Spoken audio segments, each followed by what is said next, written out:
장 25절부터 37절, 누가복음 10장 25절부터 37절 말씀 교독합니다. 어떤 율법사가 일어나 예수를 시험하여 가로되 선생님, 내가 무엇을 하여야 영생을 얻으리이까? 예수께서 이르시되 율법에 무엇이라 기록되었으며 내가 어떻게 읽느냐? 대답하여 가로되 내 마음을 다하며 목숨을 다하며 힘을 다하며 뜻을 다하여 주 너희 하나님을 사랑하고 또한 내 이웃을 내 몸과 같이 사랑하라 하였나이다. 예수께서 이르시되 내 기다려 보다 이를 행하라. 그러면 자기가 하시니 이 사람이 자기를 옳게 보이려고 예수께 여짜오되 그러면 내 이웃이 누구오니까? 예수께서 대답하여 가라사대 어떤 사람이 예루살렘에서 여리고로 내려가다가 강도를 만나매 강도들이 그 옷을 벗기고 끌려 떠나는 곳으로 갔다가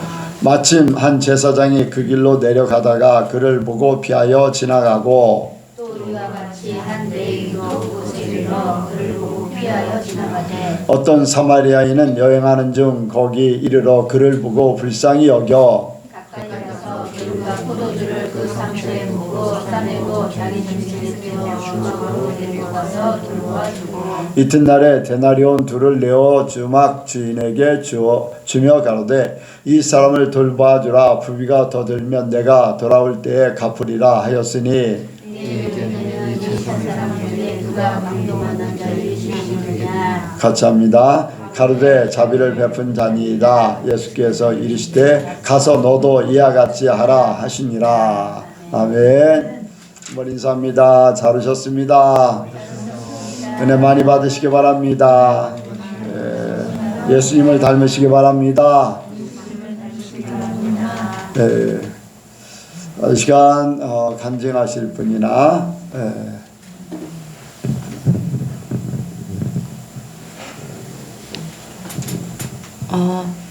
그 다음 주 청년부 수련회가 있는데 이제 저도 당연히 우리 신랑이 참여를 해서 좀 더 이제 하나님과 더 가까워졌으면 좋겠는데 신랑이 그건 너무 부담스러워해서 이제 유영광 목사님한테 빼달라고 했어요. 이제 그리고 나서 가족 식사를 한 다음에 제가 없을 때 이제 목사님이 우리 신랑한테 목요일 저녁부터 가라고 이제 말을 하셨나 봤는데 신랑이 저 가자마자 장인어른이 그렇게 말 꺼냈다고 일단 저보고 알고 있었냐 그래서 아니 나는 금요일만 참석한다고 한번 오빠한테는 말했다 했는데 이제 신랑은 그게 좀 많이 부담스러운 거예요. 거기가 뭔지도 모르고 이제 그러면 거기 가서 뭐 하냐고 물어보길래 예배 드리고 밥 먹고 그 다음에 그런 안에서 활동 같은 것도 하고 그 다음에 또 예배 드리고 밥 먹고 저녁에 또 예배 드려. 근데 지금 우리가 교회에서는 동적으로 예배를 드리는데 거기 가면은 지금 우리 교회는 정적으로 드리는데 거기 가면은 젊은 사람들이 많아서 동적으로 정말 찬양도 크게 부르고 그리고 신나면은 방방 뛰기도 하고 아무래도 더 재밌게 예배를 드릴 거라고 그 찬양도 신나는 찬양도 하고 말씀도 더 재밌을 거라고 그렇게 하니까 이제 신랑은 좀 그게 많이 놀랬나 봐요. 자기 딴에는 여기 그래도 다니고 이제 친목 모임도 하고 하면서 이제 우리 교회 청년부들하고 많이 가까워졌다고 생각을 했는데 그런 수련회 그럼 다른 사람들은 그런 수련회 그러니까 지금까지 청소년 수련회도 다 갔었지 2박 3일 하는 그런 거 그러니까 그 여기 청년부조차도 가까워졌다고 느껴졌는데 다시 멀어지는 기분이라고 좀 이제 좀 많이 어려워하더라고요. 그래서 일단은 이제 신랑이 그거를 종교적으로 다가가는 게 아닌 이제 자기한테는 장인어른이잖아요, 목사님이. 그렇기 때문에 그 양가 부모님한테 잘하는 그런 방식으로 이제 생각을 한다고 하더라고요.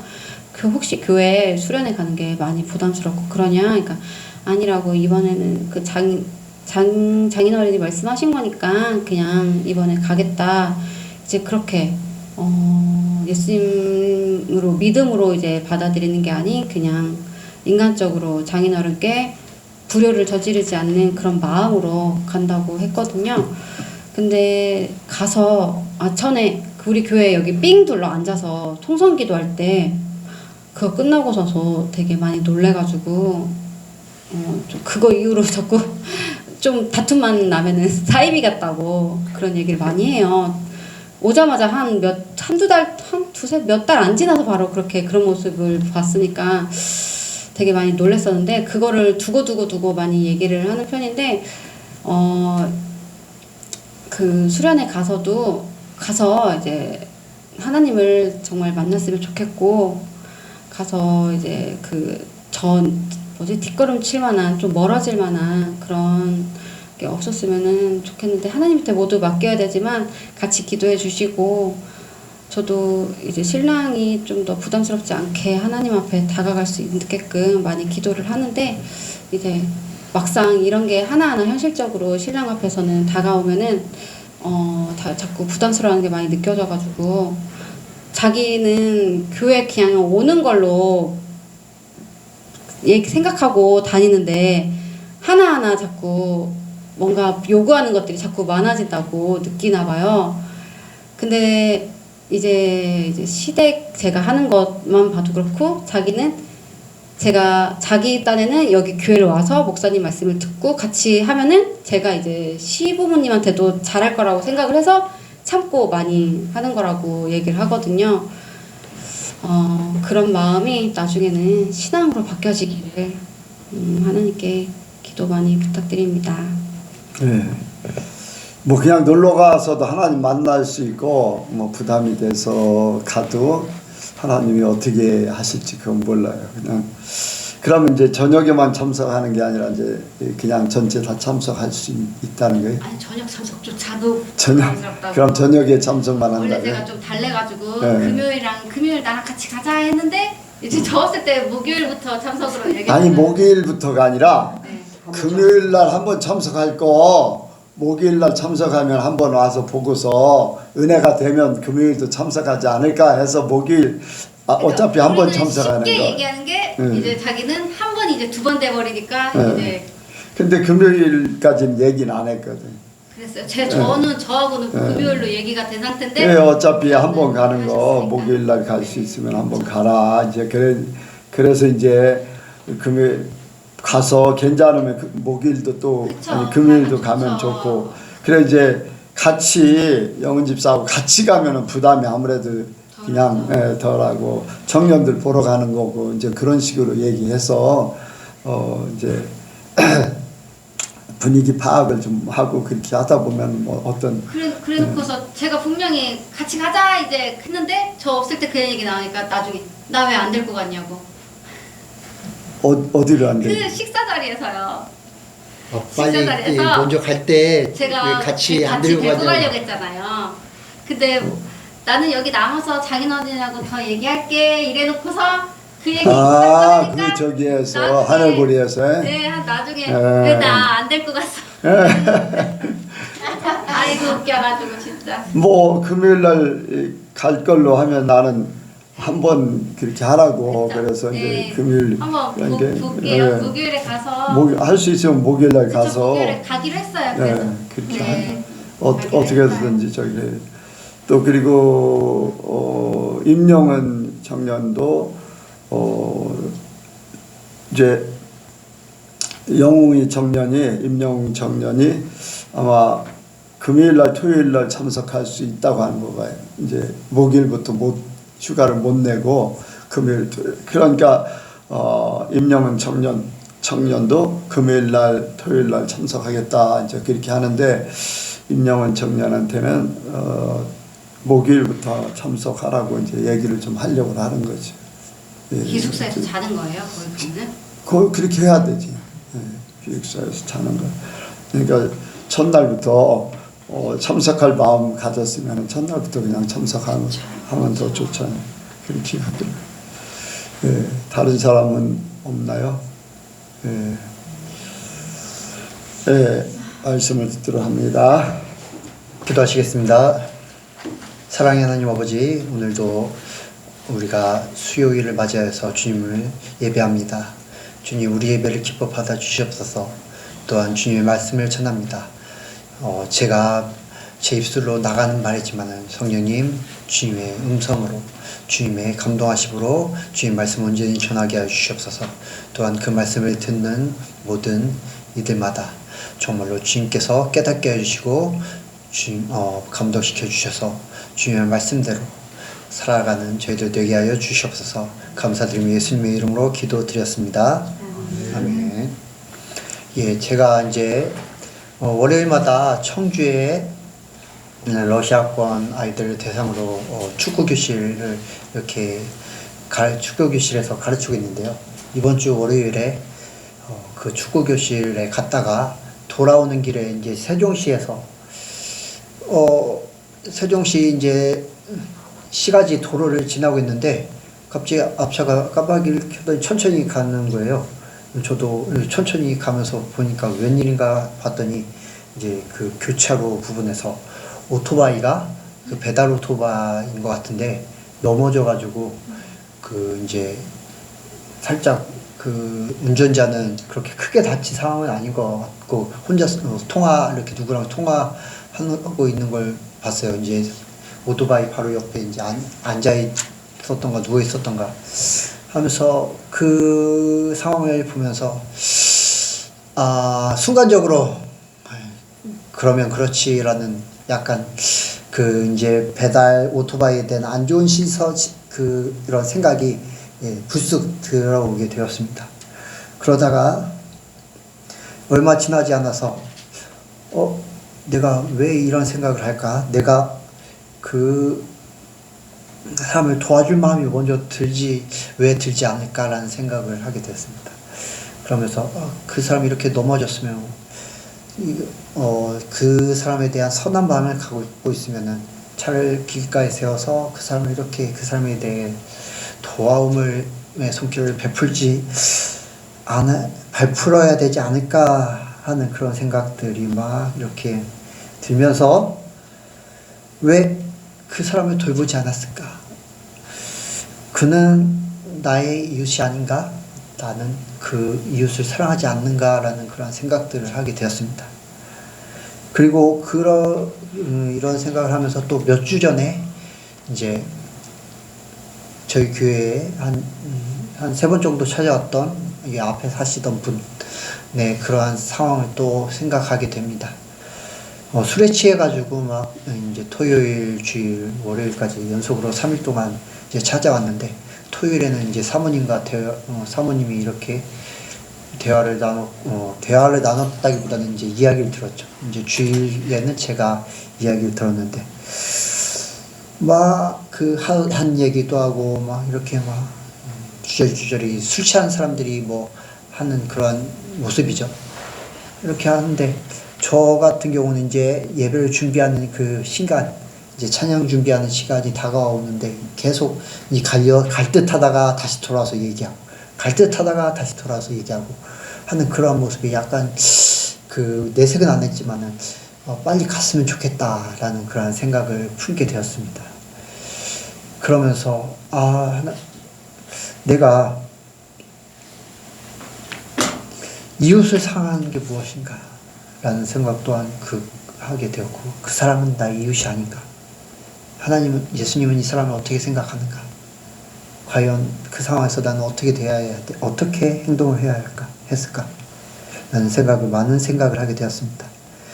그러면서 오늘 제목, 내 이웃을 내 몸과 같이라는 말씀을 준비하게 되었습니다. 같이 하시겠습니다. 내 이웃을 내 몸과 같이. 내 이웃을 내 몸과 같이. 내 이웃을 내 몸과 같이. 내 이웃을 내 몸과 같이. 이 말씀을 이렇게 나누면서 각자가 이제 이웃 사랑에 대해서 좀 깊이 생각하는 시간을 가졌으면 좋겠습니다. 먼저 누가 이웃인가라는 생각을 하게 됩니다. 누가 이웃인가? 범죄자가 우리의 이웃이 될 수도 있습니다.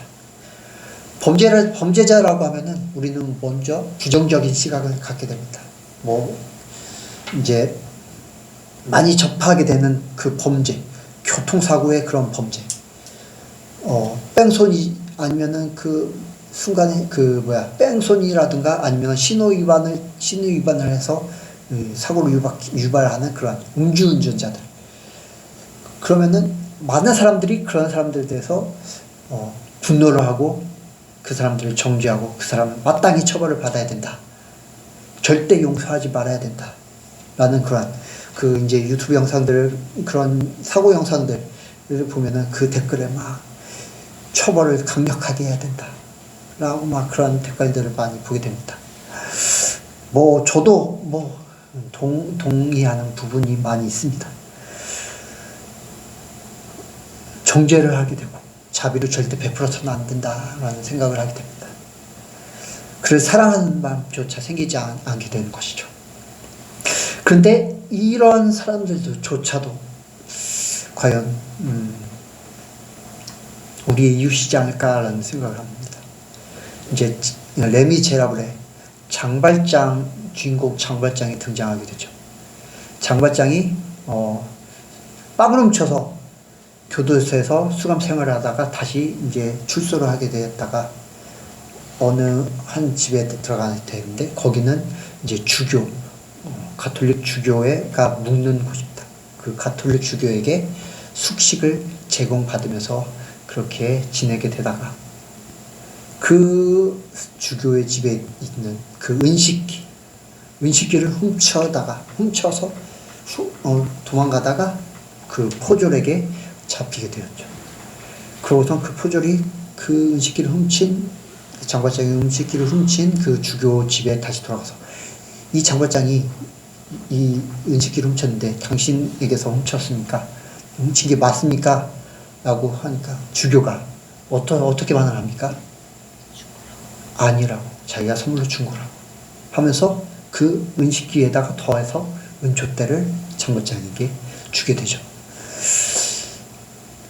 장발장이 그러한 주교의 모습에 감명을 받아서 그 삶을 변화시키고 선행을 하면서 그렇게 삶을 살아가는 그러한 모습을 보이게 됩니다. 새 삶을 살게 됩니다.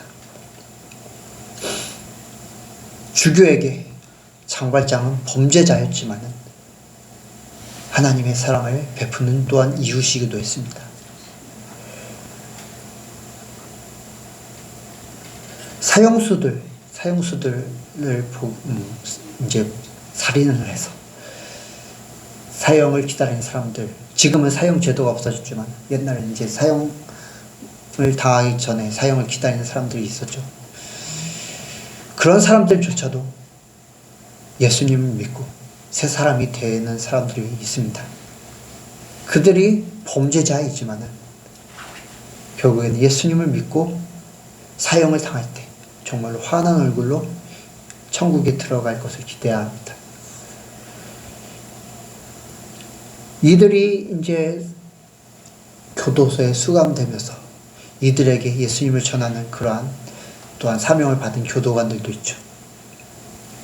왜 그렇습니까? 이들도 예수님께서 사랑하시는 자들이기 때문입니다. 예수님의 구원을 받을 그러한 한 영혼이기 때문입니다. 이들도 범죄자입니다. 그런데 그들을 사랑하기 때문에, 그 영혼을 사랑하기 때문에 그들에게 복음을 전하는 자들이 있습니다. 예수님께서도 십자가에 달리실 때 어떠셨습니까? 그 양옆에 강도 두 명이 두 명이 같이 십자가에 달렸죠. 그런데 그중 한 명이 예수님께 당신의 나라에 임하실 때 나를 기억하소서라는 고백을 하니까 예수님께서 그 강도 보고 내가 진실로 내게 이르노니 오늘 네가 나와 함께 낙원에 있으리라 라고 말씀을 하십니다. 강도 그리고 십자가에 달렸다. 그러면은 너무나 흉악한 살인을 저지르고 그러한 흉악한 범죄를 저지른 그러한 범죄자라는 뜻입니다. 지난번에 말씀드렸듯이 십자가형이란 정말로 악독한 그러한 형벌이라고 말씀을 드렸죠. 그런데 그런 범죄자조차도 예수님께서는 그의 고백으로 인해 그에게 구원을 베푸셨습니다. 정죄하지 않으셨습니다.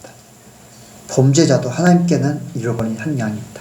우리가 그들을 정죄하면 하나님은 우리를 버리고 그들을 대신 택하실 수도 있는 분이십니다. 이제 그 나무, 접붙임 받은 그런 나무를 그 사도 바울이 얘기를 했죠. 우리가 접붙임 받았는데 우리가 그 하나님의 말씀에 순종하지 않으면 우리를 잘라내 버리시지 않겠느냐. 우리가 하나님의 말씀에 순종하지 않으면 우리 대신 하나님께서 잃어버린 그 양을 택하실 수도 있다는 말입니다. 판단과 정죄는 예수님의 권한입니다. 우리는 그저 하나님의 말씀에 순종하기만 하면 됩니다. 그 뒤에 일은 예수님께서 하실 것입니다. 두 번째로 이웃은 저주받은 자. 어떻게 보면 우리가 그 상대하기가 꺼려지는 그러한 자들이 우리에게 이웃이 될 수 있습니다. 제사장, 오늘 이제 강도 만난 자가 나옵니다. 근데 이제 그 강도 만난 자를 처음에 2명이 지나갑니다. 바로 제사장, 레위인이 지나가게 되는 것이죠.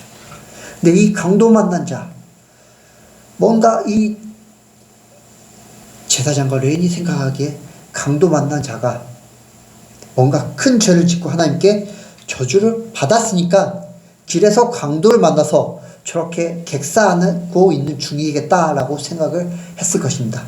그래서 저 사람과 접촉하기 뭔가 꺼려져 하고선 그 사람을 그냥 돕지 않고 그냥 지나쳐가게 된 것입니다.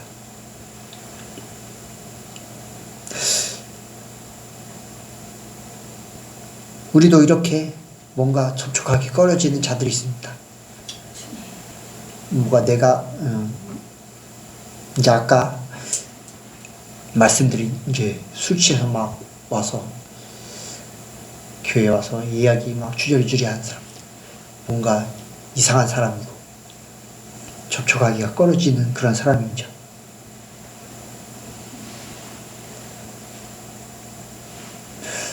주변의 시선을 봅니다. 그리고 나에게 어떤 유익이 있을까 계산합니다. 내가 피해는 입지 않을까. 내가 저 사람을 돕다가 나의 시간이, 나의 그런 물질적인 게 손에는 입지 않을까 막 계산을 합니다. 제사장과 레위인도 강도 만난 자를 보고선 그렇게 계산했을 수도 있을 것입니다.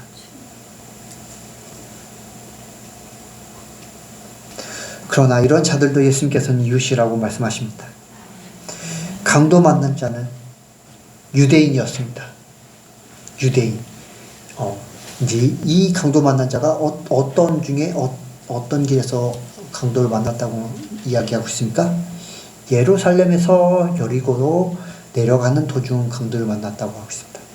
유대인이기 때문에 예루살렘에서 뭔가 이렇게 볼일을 보고 내려가는 중에, 고향으로 돌아가는 중에 강도를 만났을 것입니다. 그런데 이 유대인에게 사마리아인, 그 유대인 강도 만난 자를 도와준 사마리아인은 불가촉 천민과 같았습니다. 불가촉 천민이란 무엇입니까? 그 불가촉 천민은 인도의 신분제인 카스트 제도에서 규정하지 않는, 그 카스트 제도 안에 외에, 그 카스트 제도 맨 아래에 있는 사람도 정말로 하층민인데 그 외의 존재, 신분을 지닌 그런 계급이라고 이야기하고 있습니다. 그 불가촉 천민은 불경한 존재, 계급 외에 있기 때문에 불경한 존재로 취급받고, 그 사람을 어떤 사람이든지 몸의 어느 곳이 남에게 닿아서도, 또한 상위 카스트에 말을 걸어서도 안 되는 그러한 존재라고 취급받습니다. 부정한 존재인 것입니다. 부정한 존재. 이처럼 사마리아인은 하나님의 그러한 선민이라고 여겨지는 유대인들과 접촉해서는 안 되는 그러한 저주받은 존재라고 여겨졌습니다. 부정한 존재라고 여겨졌습니다. 같은 공간에 있는 것도, 말 섞는 것도 하지 않았습니다.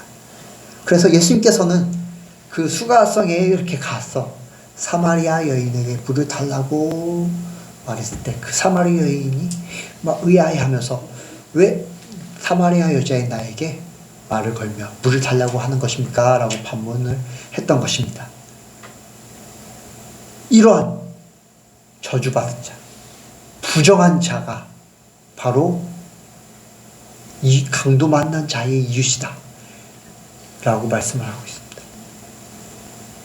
저주받은 자도 부정한 자도 너의 이웃이다 라고 말씀을 하고 있는 것입니다. 또한 나와 상관없는 자도 나의 이웃입니다.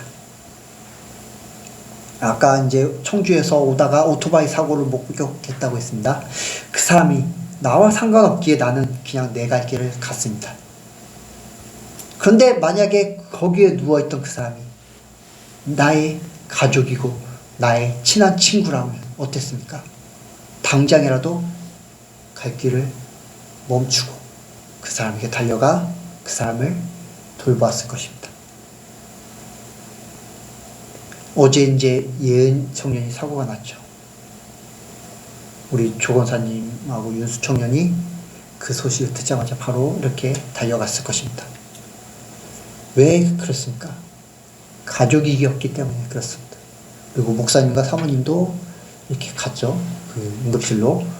왜 그렇습니까? 가족이고 또한 교회 성도이기 때문에 그랬습니다. 하지만 가족이 아니고 전혀 연관 없는 사람이었다면 그 소식을 들었을 때 저기에 어떤 사람이 사고가 났어. 가겠습니까? 그냥 뭐 구경하러 가긴 하겠죠. 그러나 도움을 주러 보살피러 가지는 않을 것입니다. 왜? 나랑 모르는 사람이기 때문에, 나와 상관없는 사람이기 때문에, 전혀 모르는 사람이기 때문에 아예 신경 쓰지 않는 것입니다. 내 이웃을 내 몸처럼이 아닌 게 되는 것이죠. 모르는 사람도 우리의 이웃입니다. 사마리아인 강도 만난 자와 전혀 상관없는 사람입니다. 오히려 제사장이나 레위인이 그 강도 만난 사람과 더욱 상관이 있는 사람들일 것입니다. 왜입니까? 같은 유대인이기 때문입니다. 그럼에도 불구하고 사마리아인은 자신을 저주하며 무시하는 그러한 그 부정하게 여기는 유대인을 위해 자기의 시간과 물질과 관심까지 다 내어줬습니다. 참된 이웃입니다. 내 이웃을 내 몸과 같이 사랑했습니다. 하나님의 말씀에 순종하는 것은, 우리가 하나님의 말씀에 순종하는 것은 바로 이웃을 사랑하는 것입니다. 그러나 불순종하는 것은 이웃을 사랑하지 않고 정죄하는 것입니다. 그 대가에 따라 예수님의 심판이 우리에게 있을 것입니다. 오른편에 있는 자, 내 아버지께 복받을 자들이라고 예수님께서 말씀하십니다. 나와 창세로부터 너희를 위하여 예비된 나라를 상속받으라. 왜입니까? 나를 영접했기 때문입니다. 예수님을 영접했기 때문입니다. 예수님께서 줄일 때 너희가 먹을 것을 주었고, 내가 줄일 때 너희가 먹을 것을 주었고, 목마를 때 마시게 하였고, 나그네 되었을 때에 영접하였다. 언제? 이들은 의아합니다. 내가 언제 그랬습니까? 내가 어디서 그랬습니까? 예수님께서 내 형제 중에 지극히 작은 자 하나에게 한 것이 곧 내게 한 것이니라. 반면에 왼편에 있는 자들에게는 저주를 받은 자들아, 나를 떠나 마귀와 그 사자들을 위하여 예비된 영원한 불에 들어가라. 왜? 나를 영접하지 않았기 때문이다. 내가 줄일 때 너희가 먹을 것을 주지 아니하고, 내가 목마를 때 마시게 하지 아니하고, 나그네 되었을 때에 영접하지 아니했다. 내가 언제 그렇게 하지 않았습니까? 예수님께서 이 지극히 작은 자에게 하지 아니한 것이 내게 하지 아니한 것이냐. 우리가 우리의 이웃, 그 작은 자 하나에게 하나가 우리의 이웃인 줄 믿습니다. 그 이웃에게 예수님을 사랑하는 만큼 내 몸처럼 그 이웃을 사랑해야 하는 줄 믿습니다. 그런데 머릿속으로도 그 이웃일 수도 있겠다라고 생각하는데 돌보지 않는 경우들이 있습니다. 왜입니까? 나의 그러한 볼일 때문에 그렇습니다. 제사장, 레위인, 강도 만난 자를 보고서 그냥 지나칩니다. 급한 볼일이 있어서 지나칠 수도 있습니다. 저도 이제 오토바이 사고를 보면서 청주 갔다가 오는 길에 너무나 피곤했기에 가는 길이 빨리 집에 가고 싶었기에 그 사고자를 그냥 지나쳤다는 또한 생각을 하게 됩니다. 그러나 사마리아인을 봅시다. 자기 볼 일이 있음에도 그 강도받는 자를 보고서 어떻게 합니까? 기름과 포도주를 그 상처에 붓고 싸매고 자기 짐승에 태워 주막으로 데리고 와서 돌보아 줬습니다. 얼마나 정성스럽습니까? 자기가 돌볼 일이 있음에도 그 시간을 할애해서 정성을 할애해서 그를 돌봐줍니다. 그리고 이튿날까지 그를 돌봐주고다. 자기의 볼일을 살보고선 다시 돌아와서 그 부비를 치르겠다라고 말을 하고 있습니다.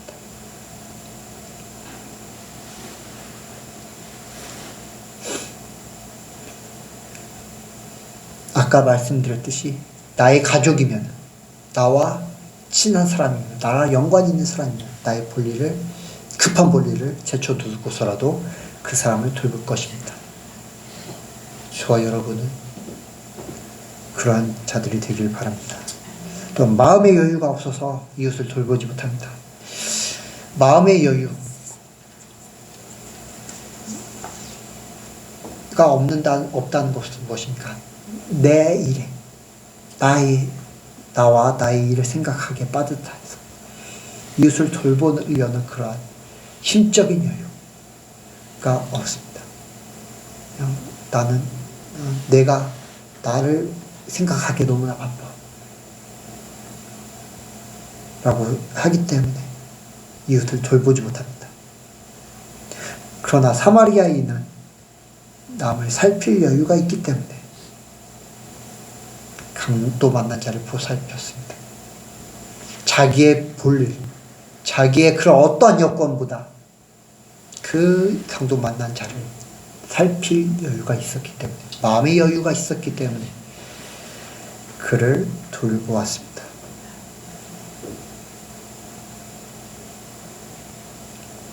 저와 여러분도 예수님 안에서 그러한 여유를 가지시기를 주님으로 축복드립니다. 이제 소원이라는 찬양을 많이 하죠. 저 높이 오른 산이 되기보다 저 오름직한 동산이 되는, 정말로 어떤 사람들이 이렇게 오르기에 너무나도 험난한 그러한 산이 되는 것보다 마음의 그러한 여유를 갖고 그냥 산책하듯이 올라서 그 안에서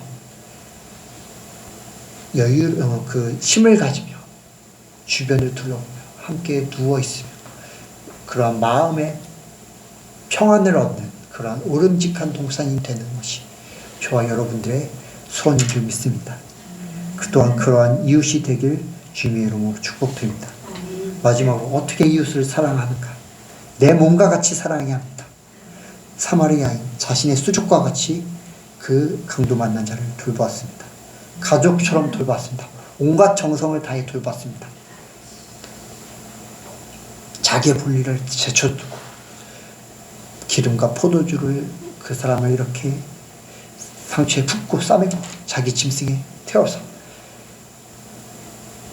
주막으로 데리고 와서 그 이튿날까지 돌봐주다가 자기 볼일 보고 다시 돌아와서 혹시나 그 부비가 더 들게 되면 내가 다시 치르겠다라고 하면서 정말 나의 가족처럼 내 몸처럼 그렇게 이웃을 돌봤습니다. 사람들은 어떻습니까? 나의 건강을 위해서라면은 돈을 쓰는 것을 아끼지 않습니다. 나의 건강을 위해 보험을 막 몇 개 들어두는 사람도 있습니다. 건강이 나빠지게 되면은 그 회복을 위해서, 그 회복이 좋은 것이라면은, 또 좋은 곳이라면은 어디든지 무엇이든지 찾아가서 그것을 취하고 거기에 가서 이렇게 힐링을 얻습니다. 회복을 합니다. 시간을 아끼지 않고 정성을 아끼지 않습니다.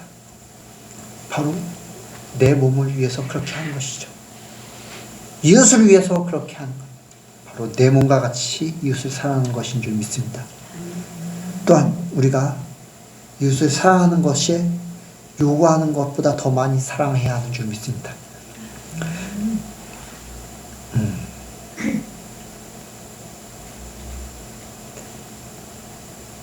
예수님께서 이렇게 말씀하시죠. 나는 너희에게 이르노니 악한 자를 대적지 말라. 누구든지 내 오른편을 치거든 왼편도 돌려대며 또 너를 송사하여 속옷을 가지고자 하는 자에게 겉옷까지도 가지게 하며 또 누구든지 너로 억지로 우리를 가게 하거든 그 사람과 심리를 통행하고 내게 구하는 자에게 주며 내게 꾸고자 하는 자에게 거절하지 말라.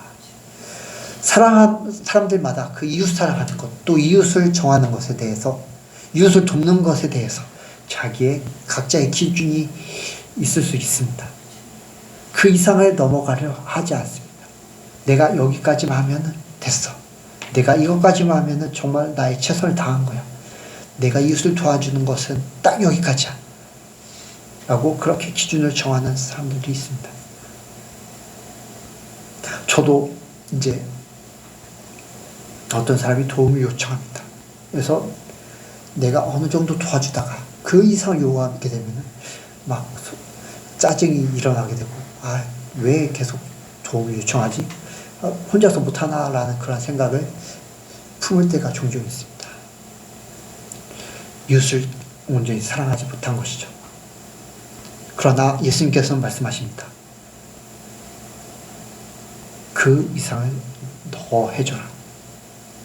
내 오른뺨을 치거든 왼뺨을 돌려대며 너를 송사하여 속옷을 가지고자 하는 자에게 겉옷까지 주고 억지로 우리를 가게 하거든 그 사람과 심리를 통행하라. 더 해라. 너의 기준보다 더 해라. 예수님은 우리를 위해 모든 것을 주셨습니다. 자신의 예수님의 몸과 피까지 우리에게 다 주셨습니다. 우리가 요구하는 것보다 우리가 가진 기준보다 더 하나님의 사랑을 예수님을 닮아서 예수님을 본받아 실천해야 할 줄 믿습니다. 그것이 바로 내 몸과 같이 이웃을 사랑하는 것이며 더 예수님의 말씀에 순종하는 것을 믿습니다. 각자가 행하고 있는 이웃사랑에 대해 깊이 생각해 보시길 바랍니다. 온전한 이웃사랑으로 복받는 자들, 창세로부터 예비된 나라를 상속받는 예성교회 성도님들 되시길 바라서 말씀드렸습니다. 기도하시겠습니다. 사랑의 하나님 아버지, 우리에게 주님께서 말씀하십니다. 주 너희 하나님을 사랑하며 내 이웃을 내 몸과 같이 사랑하라. 그것이 가장 크고 첫째 되며 둘째 되는 계명이다 말씀하셨습니다. 우리가 첫째 되는 계명에만 몰두하지 않고 둘째 되는 계명, 이웃을 사랑하는 것에도 우리가 내 몸과 같이 하게 하여 주시옵소서. 주님, 우리가 주님의 말씀에 온전히 순종하기를 원합니다. 우리의 생각대로 판단하는 것이 아니라 온전히 주님의 말씀에 순종하기를 원합니다. 주님, 우리에게 말씀하여 주시옵소서. 감사드리며 예수님의 이름으로 기도드렸습니다.